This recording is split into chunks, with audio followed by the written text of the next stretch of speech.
இப்ப இந்த post tax ரிட்டர்ன வந்து எப்படி சார் கால்குலேட் பண்றது? இல்ல போஸ்ட் டாக்ஸ் ரிட்டர்ன்ங்கிறது தான் ரியல் ரிட்டர்ன்.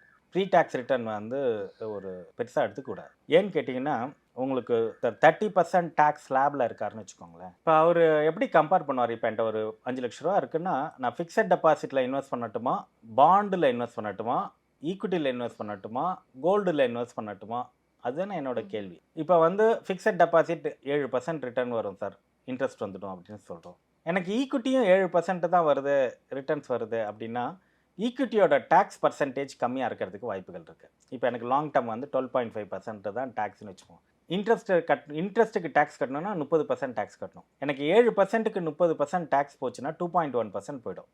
எனக்கு வந்து போஸ்ட் டாக்ஸ் ரிட்டர்ன் 4.9 தான் இருக்கும். இதே ஈக்விட்டினா 7%க்கு 12.5% போச்சுன்னா 5.8 ஆர் 6% ஆர் 5.8 அந்த மாதிரி இல்ல 6.1 அந்த மாதிரி பர்சன்டேஜ்ல வரும். 6.2, 6.3. 4.9 எங்க இருக்கு? 6.2 எங்க இருக்கு? தி டிஃபரன்ஸ் வந்து 1.2, 1.3% இருக்கு. ஸோ நம்ம எப்போதுமே எப்படி கம்பேர் பண்ணணும்னா, போஸ்ட் டாக்ஸ் ரிட்டர்ன் தான் கம்பேர் பண்ணணும். என்னுடைய இன்வெஸ்ட்மெண்ட் இவ்வளவு, இதுல வந்து இன்கம் இவ்வளவு ஆர் ரிட்டர்ன்ஸ் எவ்வளவு, அந்த ரிட்டர்ன்ஸ்ல டாக்ஸ் எவ்வளவு, டாக்ஸ் போக கழிச்சிட்டு பார்த்தோம்னா எனக்கு 10% ரிட்டர்ன் வந்திருக்கு, இதுல 30% டாக்ஸ் கழிச்சிட்டேன்னா 7%. அங்க ஈக்விட்டில 10% ரிட்டர்ன் வந்திருக்கு, 12.5% டாக்ஸ் கழிச்சிட்டேன்னா 8.75 ரிட்டர்ன் இருக்கு.